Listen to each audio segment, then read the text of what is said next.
오늘 마태복음 18장 말씀을 통하여서 하나님 나라의 용서라는 제목으로 함께 은혜를 나누고자 합니다.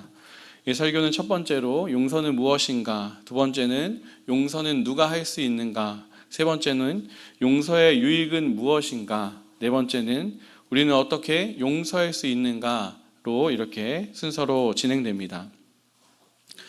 인간은 언제나 혼자 살아가지 않습니다. 언제나 가족, 학교, 직장, 교회 공동체 속에서 서로 영향을 주고받으며 그렇게 살아가고 있습니다. 좋고 행복하고 칭찬이 가득한 관계만 있으면 얼마나 좋겠습니까? 하지만 그런데 우리가 사는 세상에는 갈등과 오해와 상처가 있습니다. 세상뿐만 아니라 교회 내에서도 마찬가지입니다. 우리가 원치 않는 여러 가지 관계적인 아픔이 있죠. 이런 문제를 해결할 수 있는 것이 바로 용서입니다. 용서는 기독교뿐만 아니라 사회의 기본적인 덕목이기도 합니다. 혹시 용서가 없는 사회를 생각해 보셨습니까? 아마도 비정함과 복수가 난무하는 세상일 것입니다. 제가 예전에 알바니아의 이 관습법에 대한 다큐멘터리를 보았는데요. 동유럽의 알바니아란 나라에는 카눈이라는 이 관습법이 있습니다. 이것은 피해 보복이라고 불리는 이 법입니다. 이것은 어떤 사람이 이 다른 가문의 한 사람을 죽였을 때 그 피해자 가문이 가해자 가문의 사람을 죽일 수 있는 그런 법입니다. 그런데 이 피해 보복법은 그 피해를 받은 이 가정에서 또 가해자의 이 가정의 사람을 죽인다는 것입니다. 서로 죽이는 끝없는 죽임이 일어나는 것이 바로 이 피해 보복법입니다. 이 피해 보복법이 끝나는 두 가지 방법이 있는데, 첫 번째는 가문이 멸족되거나 다른 하나는 돈으로 그 값을 치르는 것입니다. 그런데 나라가 가난하기에 이 피해 복수는 계속되고 있습니다. 이 피해 전통은 남자들, 또 집 밖에 있는 남자만 죽이는 이런 법이 있기 때문에 인터뷰한 남자는 몇 년째 집 밖으로 나오지 못해서 경제활동도 못하고 어려움을 겪는 것을 이 인터뷰에서 보았습니다. 세상에 용서가 없으면 이렇게 복수만 남습니다. 냉혹한 복수만 남은 사회는, 또 공동체는 어떻게 되겠습니까? 국어사전에서 용서를 지은 죄나 잘못한 일에 대해 꾸짖거나 벌하지 않음이라고 정의합니다. 성경의 언어인 그리스어의 용서는 이 보내다라는 이 의미를 가지고 있습니다. 용서란 잘못한 사람을 그 마음으로부터 놓는 것이고, 억울하고 복수하고 싶은 마음을 내보내는 데서 나오는 것이 아닐까 생각합니다. 적어도 그리스도인이라면 이렇게 용서하는 마음이 필요하고 서로를 품어주는 마음이 있어야 합니다. 그런데 잘 되지 않는 것이 우리의 문제죠. 용서는 항상 우리의 본능과 역행합니다. 우리는 용서보다는 복수에 능합니다. 예수님께서는 오늘 본문을 통하여서 용서에 대해서 말씀하고 계세요. 베드로의 질문으로 이야기가 시작됩니다. 예수님, 형제가 내게 죄를 범하면 몇 번이나 용서하면 됩니까? 7번이면 충분하죠. 베드로가 용서한 사람이 누구였을까요? 성경에서 기록하진 않지만 베드로는 아마 누군가를 한 6번쯤 용서했던 것 같습니다. 그리고 자꾸 참고 있었던 것 같아요. 당시의 유대 랍비들은 3번만 용서하면 완벽한 용서다, 성인이다, 잘하는 거라고 가르치던 시대였습니다. 그러니까 베드로는 예수님께 자기가 이만큼 대단한 인격의 소유자라고 또 자랑하고 싶었던 것 같습니다. 칭찬을 기대하고 있는 베드로에게 예수님께서 7번뿐 아니라 70번씩 7번까지라도 용서하라고 말씀하시죠. 이것은 490번만 용서하면 된다는 뜻이 아니라 무한한 용서를 의미합니다. 그리고 한 이야기를 들려주시는데, 그 이야기는 우리 그리스도인이라면 누구나 한 번쯤 들었던 이야기고, 또한 우리가 잊어서 안 되는 이야기입니다.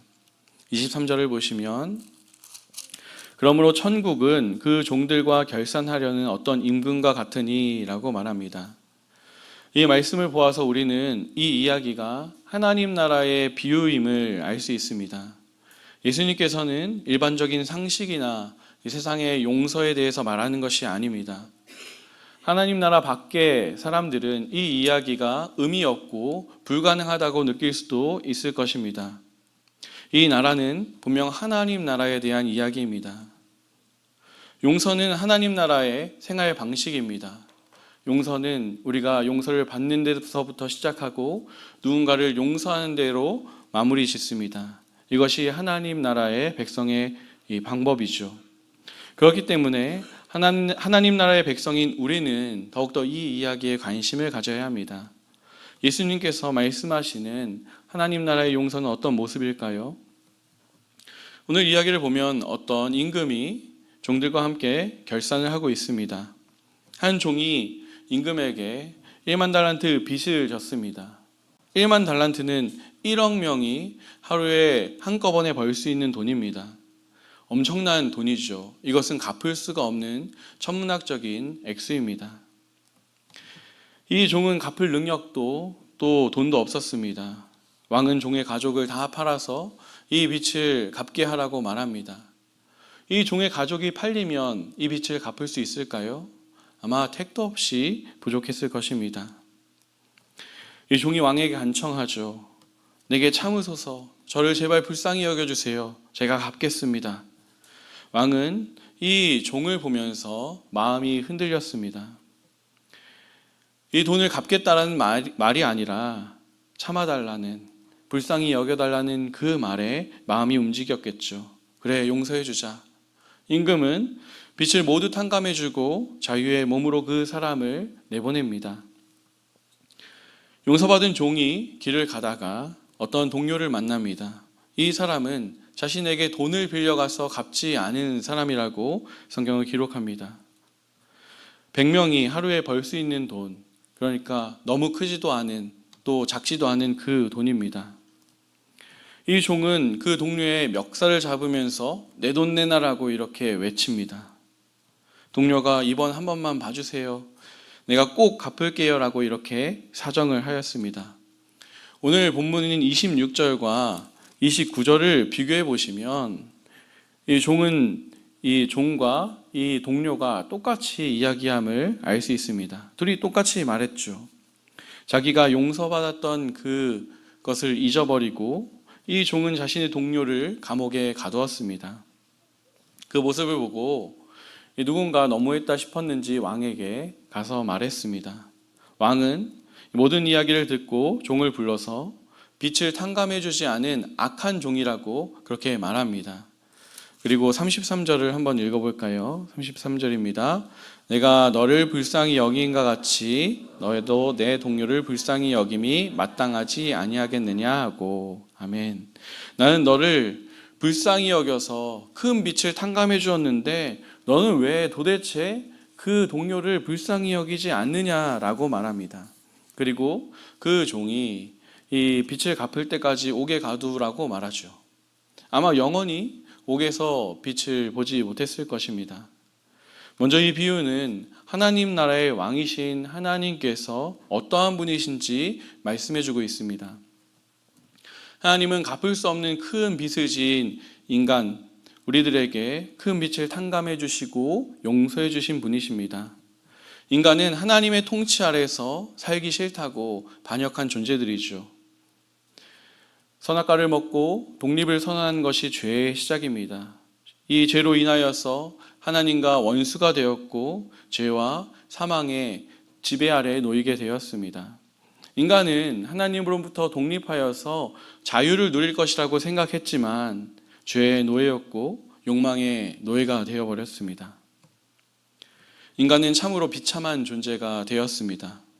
성경은 소망 없는 인간에게 찾아오셔서 용서하시고 용납하시고 화해하시는 하나님의 이야기입니다. 그 절정이 바로 십자가 사건이죠. 예수님의 십자가입니다. 하나님께서는 우리를 용서하기 위해서 정말 큰 대가를 치르셨는데 그것은 바로 예수님을 내어주신 것입니다. 바로 십자가에 예수님을 죽게 하신 것이죠. 하나님께서는 예수님을 통하여서 우리를 용납하시고 용서하시고 완전히 받아주셨습니다. 이것이 십자가에서 이루어진 일이고 이것을 믿음으로 우리는 이 사실을 나의 일로 받아들입니다. 우리는 이런 큰 사랑을 입은, 큰 사랑을 받은, 큰 용서를 받은 사람들이죠. 스스로 구원할 수 없는 내가 갚을 수 없는 빚을 탕감받게 되었습니다. 하나님 나라의 용서는 하나님께 용서받은 사람만이 할 수 있습니다. 우리가 누군가를 용서할 수 있다면 그것은 내가 이미 용서받은 죄인이기 때문입니다. 하나님 나라의 용서의 열쇠는 바로 20장에 나와 있는데요. 20장을 함께 읽겠습니다. 두세 사람이 내 이름으로 모인 곳에는 나도 그들 중에 있느니라. 아멘. 그리스도인이 공동체에서 누군가를 용서할 수 있다면 그것은 우리 모임 중에 예수님께서 함께 계시기 때문입니다. 우리 가족의 구성원 중에서 내가 누군가를 용서할 수 있다면 그것은 우리 가정의 주인이 바로 예수님이시기 때문입니다. 예수님께서 나를 용서하시고 용납하셨습니다.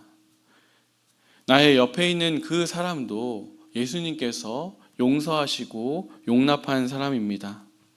하나님의 형상으로 지음받고 하나님께서 사랑하시는 사람입니다.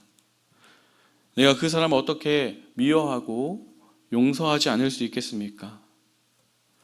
예수님께서 함께 하실 때 우리는 우리의 마음에 예수님의 마음을 품게 되고 그 마음으로 다른 사람을 용서할 수 있게 됩니다.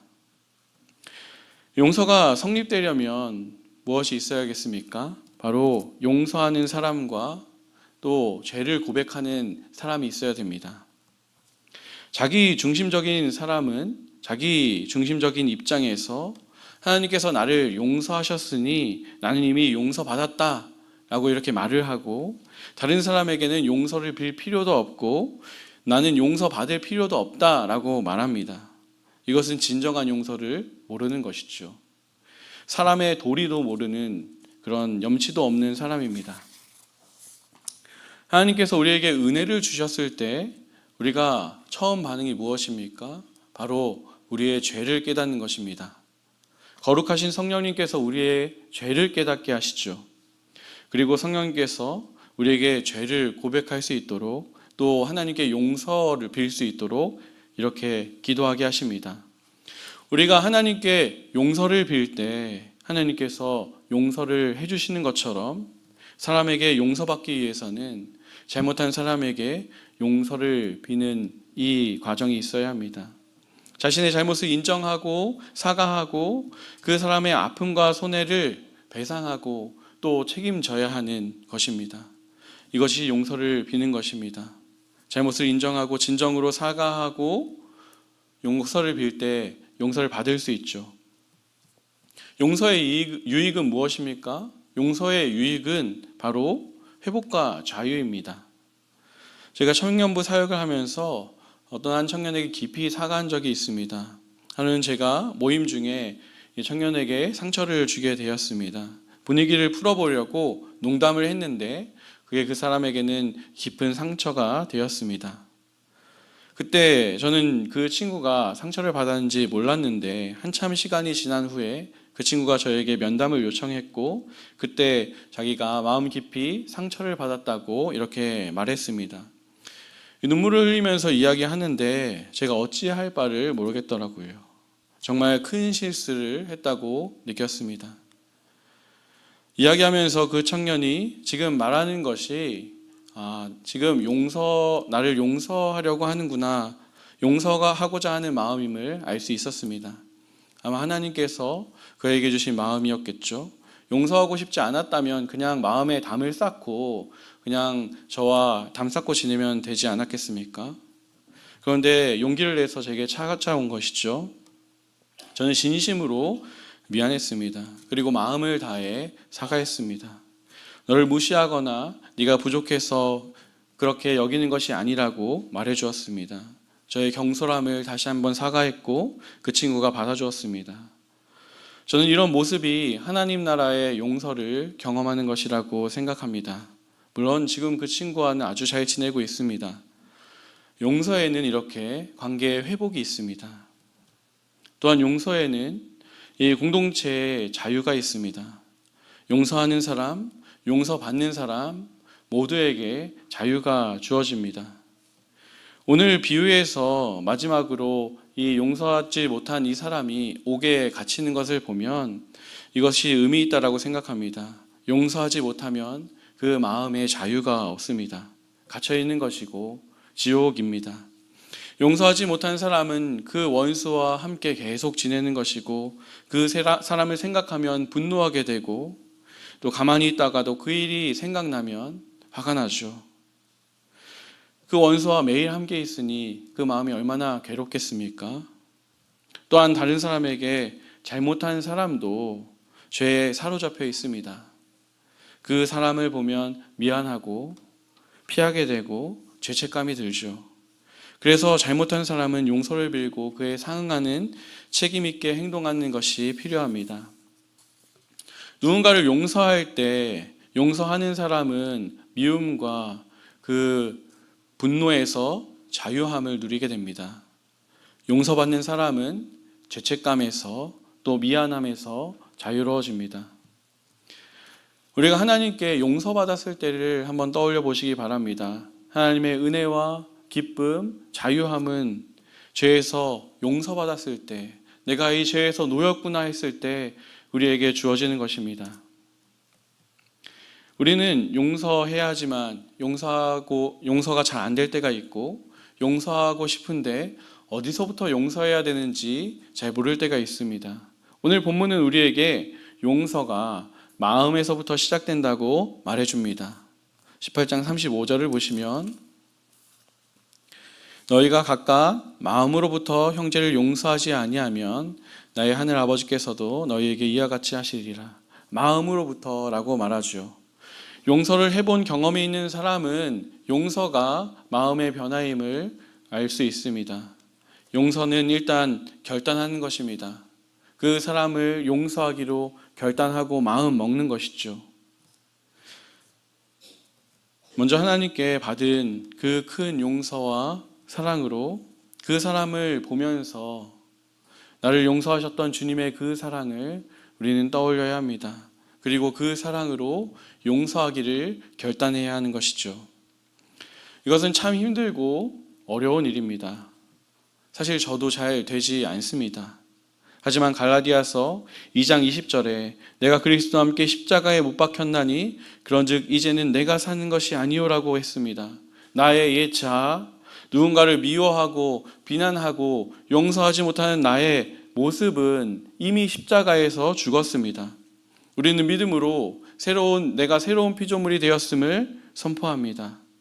이것은 이미 십자가에서 이루어진 일입니다. 그렇기 때문에 우리는 주님과 함께 용서할 수 있습니다. 우리 안에 성령님과 함께 용서를 결단할 수 있고 용서를 시작할 수 있는 것입니다. 우리가 용서를 결단하고 용서를 시작했다면 우리에게 용서할 수 있는 힘을 하나님께서 주십니다. 그것이 무엇일까요?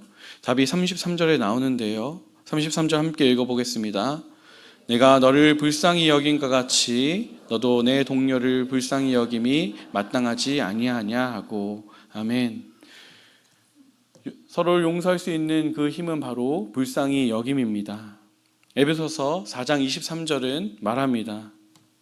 서로에게 친절하게 하며 불쌍히 여기며 서로를 용서하기를 하나님이 그리스도 안에서 너희를 용서하심 같이 하라. 서로 불쌍히 여길 때 용서할 수 있습니다. 불쌍히 여기는 것과 용서하는 것은 깊은 관계에 있습니다.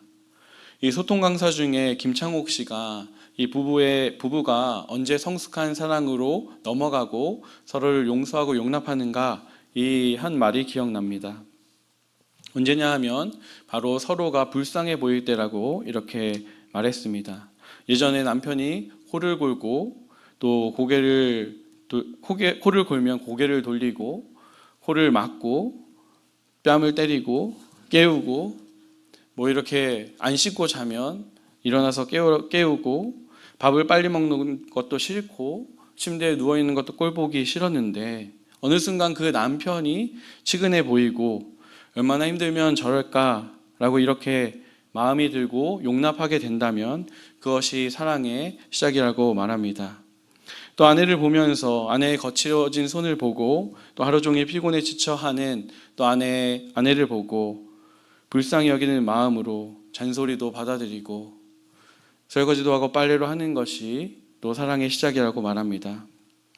불쌍히 여기는 것이 용납과 사랑의 시작이죠. 예수님께서 자신의 백성들을 보실 때 목자 없는 양과 같이 그 사람들을 불쌍히 여기셨습니다. 예수님께 찾아오는 병자들, 귀신 들린 사람들, 말씀에 갈급한 사람들, 그 사람들을 그냥 예수님께서 보내지 않으셨습니다. 왜냐? 그들을 불쌍히 여기셨기 때문입니다. 예수님의 사랑이죠. 하나님께서는 이 죄의 지배 아래서 깨어진 하나님의 형상으로 고통받고 있는 우리를 불쌍히 여기셔서 예수님을 이 땅에 보내셨습니다. 하나님이 세상을 이처럼 사랑하사 독생자를 주셨으니 불쌍히 여기고 사랑하는 것이 바로 용서의 시작입니다. 우리가 지내면서 누군가의 연약함을 볼 수 있습니다.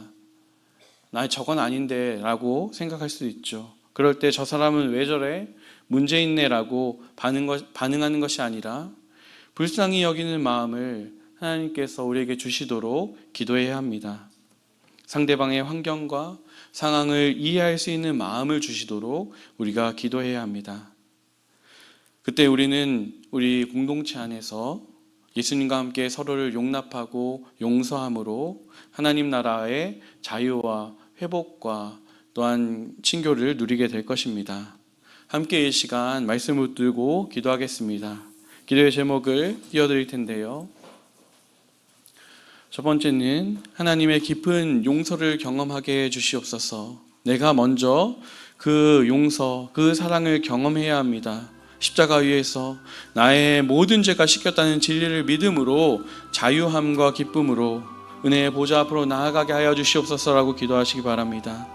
또한 하나님께 받은 사랑과 용서로 다른 사람을 용서하고 용납하게 하옵소서. 용서하길 결단하게 하시고 그 영혼을 불쌍히 여길 수 있는 마음을 주시옵소서. 깨어진 관계 속에서 용서와 용납으로 자유함이 넘치는 회복된 공동체가 되게 하여 주시옵소서.